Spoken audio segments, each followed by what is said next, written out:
What's up? Um, Day one, recording my very first podcast. And I wanted to catch some video, catch some, highlights. Maybe for later to see if I'll post it. Very first time ever doing this, so we'll see how it goes. Let's go.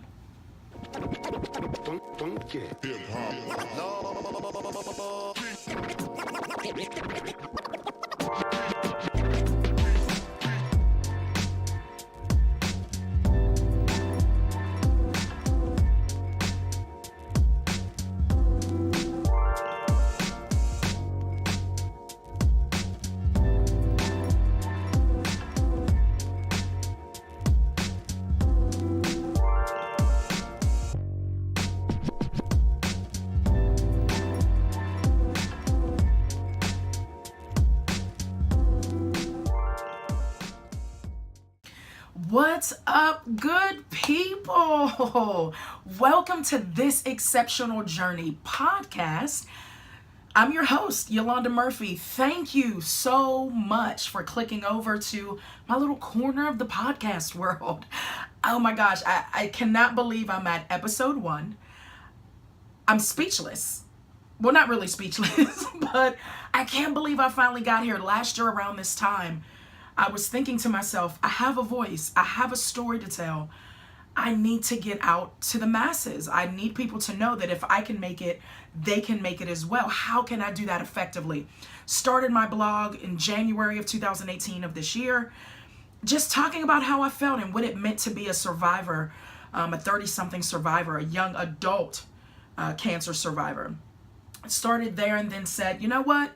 I need people to feel me. I need people to see me. I need people to know that this is legitimately me. And listen, if I can make it, you can make it as well. So podcasting was put on the list and here I am. Again, thank you so much for clicking on over. A little bit about me again. I'm a 30-something breast cancer survivor of 2 years. Woo, woo. I live in Pittsburgh, Pennsylvania. Black and gold all day. I'm sorry. We got 6 rings. I'm just going to leave that right there. And we have the pens too. I'm sorry. Pens too. Stanley Cup. Go guys. Let's see what else. I am single, if anyone cared to know. I am Christian. And I mean, like I said, I started this podcast because I wanted to give a voice to people who felt like they didn't. When I was going through my breast cancer journey, I was usually the youngest people in the oncology offices, and usually the oncology staff would treat me like a regular breast cancer patient, which is usually in their 60s and above. And I felt like I had no one who could understand. Of course I was afraid. I mean, it's cancer, for goodness sake. But, I said, let me create a platform where people can speak their own story, where people can feel like someone else is on the other side to say, I get it, I understand. And again, hence this exceptional journey was born. So what I think we're going to do, I am going to upload weekly so that you guys can hear this velvety smooth voice every week. And from here on out, I may do a couple little mini episodes if something, pops up on my heart and, I just want to chat with you guys because as you can tell, I am Chatty Cathy. Hello. But I'm just going to be honest. Again, I'm someone who has been there, done that, got a t-shirt and a keychain. Almost anything that you can think of, I've gone through. Breast cancer is just part of my story. So this exceptional journey will be a space for those who have questions, comments, and concerns, and not just about breast cancer, about life in general. Again, I'm not just a breast cancer survivor. That's just my freshest story. Again, I am African American. I am single. I am saved. I am a breast cancer survivor, and the list goes on and on. But this space is going to be for men and women who feel like they have a voice and they want it to be heard. Cool? All right, so let's get right into today's topic. As you saw from the title, why not Pinktober? I mean, it's October. Let's talk about it. Everybody's about to be wearing pink. So let's talk about it. So, unless you've been living under a rock for the past forever, let's talk about first what Pinktober is. So Pinktober is the culmination of pink and October. Yeah, rocket science, I know. But it is October, of course, being Breast Cancer Awareness Month. So we probably all know, and if not, if you don't, the ribbon that is pink is for breast cancer awareness. So Pinktober, there you have it. My big fat Greek writing for you. But yeah, so Pinktober is, everyone in the month of October either wearing pink or supporting a organization that does something for breast cancer, and it's called Pinktober. Amazing, great, wonderful. What I want to discuss, though, being on this side of breast cancer, is what it means to me. My view of the topic, my view of the month. I have a cancerversary that falls in October. My actual, because I had a lumpectomy, I did chemo, and I also did radiation. My cancerversary is October 5th. And that's when all of my active treatment was done. That's when I walked away and felt like, what am I supposed to do now? They told me I was NED, no evidence of the disease, but the whole year of 2016, I was living the life of a cancer patient. And then October 5th, they told me, oh, you're good. Oh, okay, now I can live life. Yeah, no, that's not how that works. But I say that to say, so October already has a special place in my heart just because of my cancerversary. But, let's talk about it. It's October 1st, I am a part of some amazing organizations and connected to some absolutely phenomenal men and women I've crossed paths with over these past 2 years. And it's so interesting to me. It's just so interesting to see people's take on October. So let's start here. Growing up, well, even before I get there, I believe there are two sides to the coin. Let's start there. I believe there are two sides to the coin. So the pink of Pinktober, or October being Breast Cancer Awareness Month, is the awareness side. We wear pink. If you're wearing pink in October, we know, oh snap, you're supporting breast cancer. Wonderful. You support it by bringing awareness to the disease in the month of October, because you have on pink, or you have a shirt that says survivor, or you have on a scarf that has the pink ribbons on it. You are bringing awareness to breast cancer as a disease. That is one side of the coin. Other side of the coin is the actual support. Now, don't get me wrong, all support is not financial. But let's be honest, when you talk about anything else, when it comes to support, the coins are major, right? You can talk about supporting, but let's put your check where your mouth is, right? So, two sides of the coin that I want to discuss. One side is the awareness, the pink, the ribbon, and then you have the other side, which is the actual support, whether it be financially or even giving of your time. It doesn't have to be money. It can be you volunteering at a lobby day. It can be you volunteering, sitting with someone that's going through chemo whose family is not there for them. It can be a gamut of things, but we're talking about wearing pink, and we're talking about working in the month. Support, right? Okay, so now that we got that out the way, those are the two sides that I perceive. You let me know what you think. If you see something else that I don't see, let me know. Because again, I'm 2 years in. I know some women who are 10 years out. I know some women that are 6 years out. And their perspective is different than mine. But this is just where I'm coming from. So those are the two sides of the coin I think of. Again, if you think of something else, let me know. So how do I feel about it? Let's talk about it. I mean, yeah, let's talk about it. So I understand both sides. Let me start by saying that I understand both sides of the coin, because let's be honest, Not everyone is affected by breast cancer. By breast cancer specifically, everyone is not affected. Now, we probably know a couple families, like in my family alone. My aunt had breast cancer maybe about 2 years before I did. And my father had prostate cancer and was diagnosed the year before I was. Crazy, right?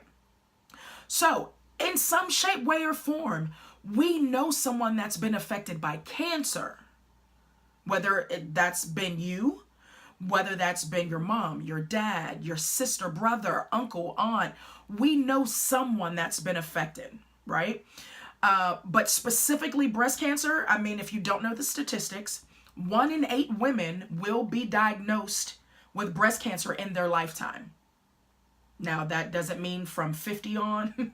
That definitely doesn't mean, from 60 on. That means in their lifetime. I was diagnosed at 36. Who would have thunk it?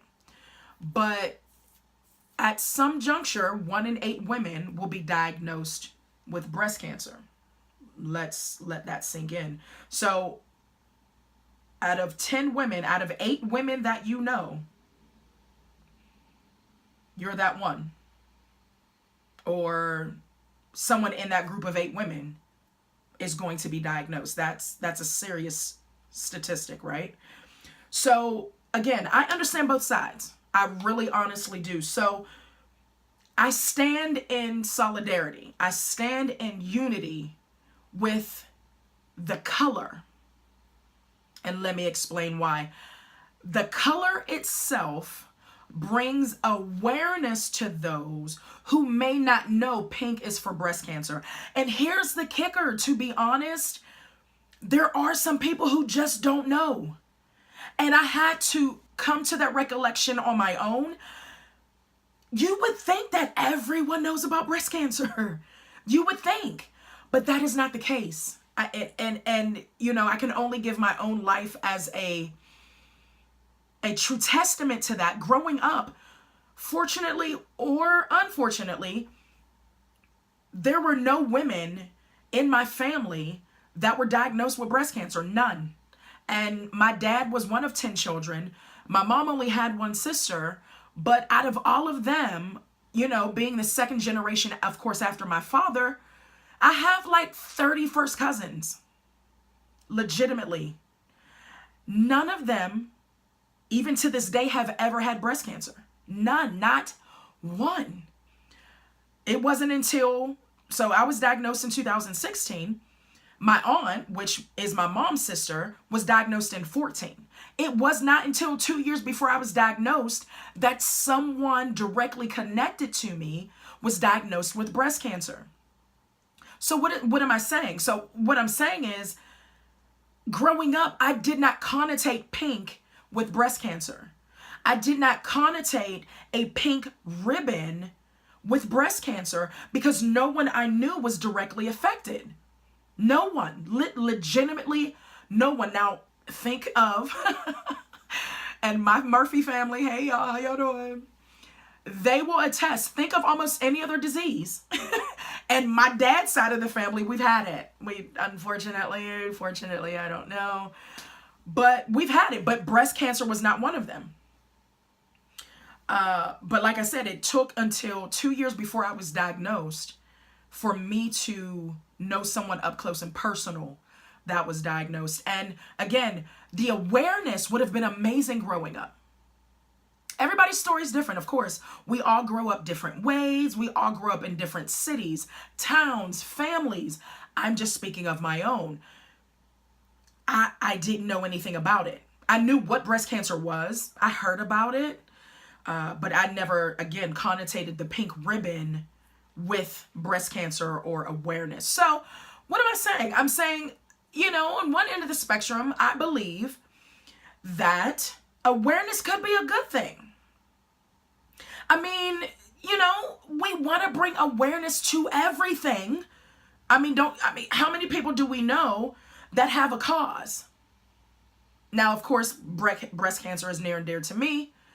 Again, my father was diagnosed with prostate cancer. That of course is near and dear to me. But we all have a cause. We all have something we want to fight for. So I'm down. I'm all the way down, guys. I'm down for a color. Now, don't get me wrong. I never would have picked pink, to be honest. I'm kind of ashamed to say this, but when I found out I had breast cancer, again, I'm Christian. You know, I pray to my Heavenly Father. He's amazing. One of the first things I said to God jokingly, like in praying, was, you couldn't have given me another cancer? Pink? Really? Like, legitimately. And of course I was joking, you know, like how I'm talking to you guys is how I pray, to be honest, because he knows me better than anyone. I was being serious, but I was like, okay, let's go ahead and fight the good fight. So, but anyway, so I said, really? Like pink? For real? But here's the thing though. It could have been red, which is my fave. Hey. It could have been blue. It could have been purple, yellow.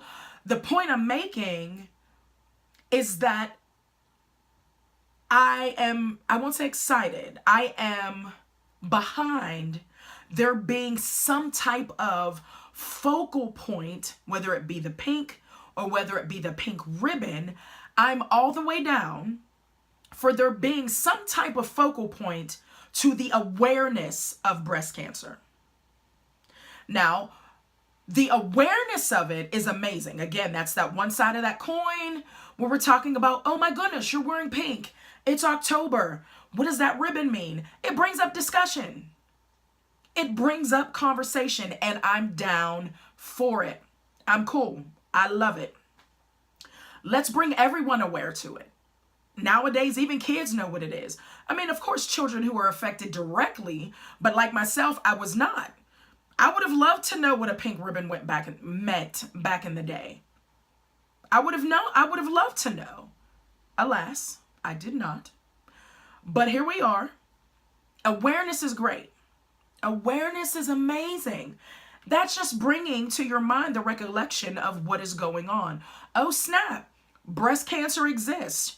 You're wearing pink in October. This means you support it by wearing pink. But let's talk about the other side, guys. Let's talk about it. Where's the support? Where's the support? And again, support doesn't mean just financial. Support doesn't mean that you have to write a check. Now, don't get me wrong. My motto, I feel like, should be in the month of October. And I feel like, now I'm not going to do this, guys, but if I see you in pink, if I see your loved ones in pink, I'm going to walk up to them and be like, did you write a check? Joking, not joking. Did you write a check? Because here's the thing. You're wearing pink. So first of all, let me thank you for bringing awareness to a disease that has directly affected me. If you look at me on the outside, I mean, I had a lumpectomy. I have friends, cancer friends that had double, mastectomies. I have, single, all of the gamut. I was fortunate enough that my surgeon was absolutely amazing. And she said, you can get a lumpectomy. And my breasts are still huge. I mean, if anyone knows me, you know that to be true. But I say that to say everybody's walk is different. Breast cancer doesn't look just one way. So yes, thank you for wearing pink and standing in solidarity and in unity with us bringing the awareness to the disease. But now that you are aware, now that you are made aware of what it is, how are you actually supporting? See, I'm not one of those that bad mouths pink washing. I'm not. Yes, I hate the color, but at some point, someone's getting caught in a net of unawareness that maybe would have never known. And maybe that's just me playing devil's advocate. Maybe that's just me being, oh my gosh, maybe they don't know. I mean, there's just some people who don't know. I mean, in this day and age, I don't know how you couldn't, but I mean, again, playing devil's advocate, maybe they just didn't know. And now you're wearing pink and they're like, oh snap, what does that ribbon mean? Oh, let me tell you all about it. It gives you the opportunity to bring it up. But like I said, who is writing the checks.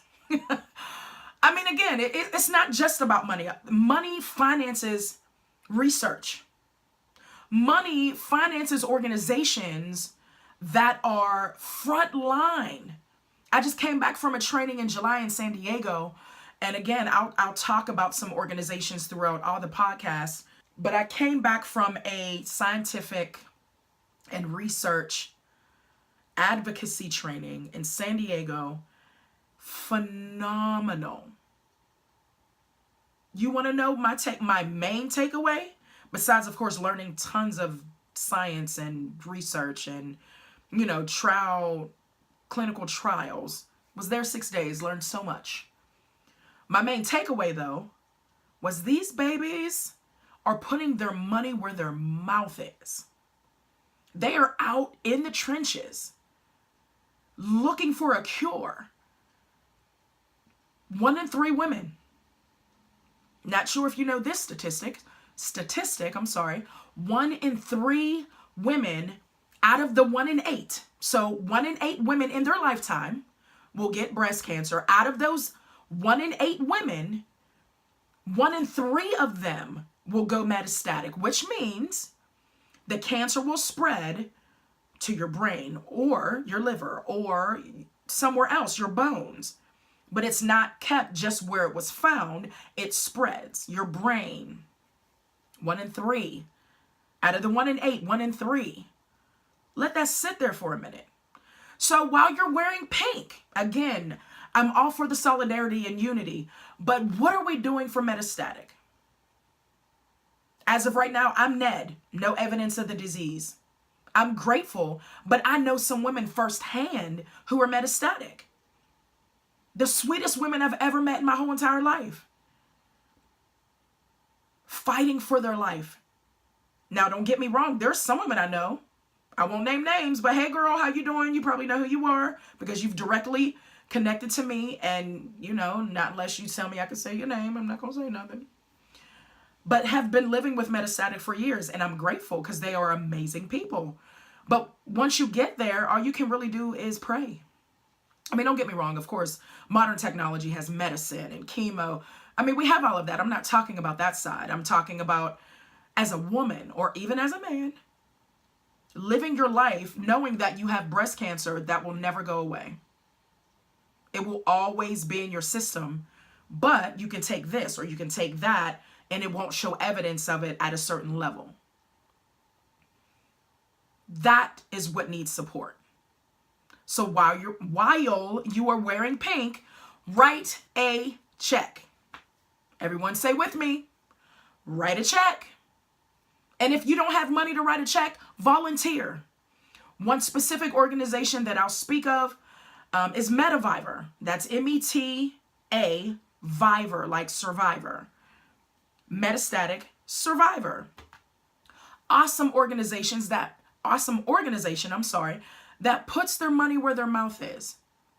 Amazing. I had a chance maybe a year ago. There was a young lady in my hometown that was doing an event, and it was in the month of October, and she was giving away prizes, and it was all surrounding breast cancer awareness. But the caveat to the event was any money that you donate or any money that you buy for tickets or, to pay for food or what have you is all going to Metaviver. She put her money where her mouth was. And I loved it. I had the chance to speak and it was amazing. It was well received. And it was like one of my very first speaking engagements. It was amazing. But yeah, no. So here's the thing. If you're going to wear pink, either write a check, volunteer your time, speak to a person who is directly affected with breast cancer so you can see what you can do to actually thwart us into a cure. Let's see what can actually be done. So I say all of that to say, why not Pinktober? I get it. Wear your pink. I'd rather you wear pink than not, so that I can see that you support what I've gone through. Wear your pink, but write a check. I'm just going to keep saying it, guys. I'm sorry. Wear pink, write a check. Somebody hashtag it. Wear pink, write a check. I'm down for it. I should have had a trademark before I started. But all jokes aside, research is needed. It's needed. But it's not free. People's time and efforts are not free. It requires coins, or it requires time and effort. Maybe it requires people being part of clinical trials. You're needed. So don't just wear the pink. Write a check. You know, I hear the phrases often, save the tatas. Or, you know, when people do events in good time, I mean, in good space, you know, like not being malicious. Oh, bowling for boobs. Or training for tits, or excuse my language, something like that. I'm sorry, ladies. Again, I was grateful enough to be able to keep mine. But if my doctor would have told me they had to go, guess what was going to happen? They were going to go, because I'm not trying to save my breast if I can't live. So I get it. Again, it's the same thing with the pink. It's all about unity. I get it. And people try. I mean, you guys already know. People try really hard to be aware. And it's so funny. Some of the phrases that I heard, or some of the comments that I heard going through breast cancer, whether it was in the workplace, if it was at church, you know, some of my family and friends. Like, I mean, people don't know what to say. Don't get me wrong, especially if you are the first person that is a direct contact to them having breast cancer. But some of the stuff, you know, I would hear, and I really had to think, like, they don't know any better. Because I'm not trying to save my breast. I'm trying to save my life. I'm not trying to get a free boob job. I'm trying to live maybe another 10, 15, 20, 30, 40, 50 years. So if my breasts need to go so I can do that, by all means. That just was not my testimony. But so, you know, let's change the narrative a little bit. Again, hashtag wear pink, write a check. I'm down for it totally. Tag me if you do. But that's all I have, guys. You know, I just wanted to talk about it. I mean, we all know stage 4 needs more. Hashtag that. Hashtag 1 in 8. And hashtag more than pink. Because at the end of the day, I'm a breast cancer survivor. First of all, I hate pink already. But I'm more than pink. I don't even like it. But we are so much more. We are so much more than a color, because we have to live with it every day. So I'm grateful we have, 31 days? I'm grateful we have 31 days for everyone to be aware, but I am aware every day for the rest of my life. So go ahead and write that check. But that's it, guys. That's all I have. You know, I wanted to bring, you know, light to a situation. I know we're in October, and, you know, sometimes, you know, people walk on eggshells in October because they're not really sure how survivors feel, or, you know, if they're down to talk about it. Or you have some people, like I have some cancer friends online who are breast cancer survivors, and, you know, they're very adamant. Don't call me a survivor. I am a warrior. Or they're like, no, don't post anything pink on my page. And I respect you. I honestly do. That's why I said, let me give my perspective. Because to be honest, I think we need both sides of the coin to move forward. But I understand both sides. I get it. I understand. But let's be honest, though, enough people aren't doing enough. That's really what it comes down to. And I think a lot of women and men are sick of seeing pink, but ain't nobody writing that check. Hello? All right. So that's it, guys. First podcast in the can. So grateful if you've stuck around to the end and listened to my rant and raves. Thank you. You know, let me know what you think. This, again, is just my opinion. I wanted to hop on and, you know, let you guys know what I thought so we can start some honest dialogue. Let me know what you think. Comment. Don't forget to rate and subscribe. But comment and let me know. You know, hashtag TEJ for This Exceptional Journey podcast, TEJ podcast. Or you can tag me. Either way it goes. let's continue the conversation, because this is, I mean, we have 31 days to talk about Pinktober. And I know I can't be the only one that sometimes gets frustrated, but then again, it's like, oh, you're wearing pink. Like, you're so torn. You're so torn. But yeah, let me know what you think, guys. Again, thank you so much for rocking with me up until the end. Definitely hit me up on social media, on Facebook and on Instagram. I am This Exceptional Journey. And then on Twitter, it's, again, TEJ for This Exceptional Journey, at TEJ Podcast. Unfortunately, you know, they only allow 14 characters. I couldn't fit the whole title. But let's keep this convo going, guys. If you have any comments, questions, or concerns, definitely let me know. And I'll check you guys next time. Peace.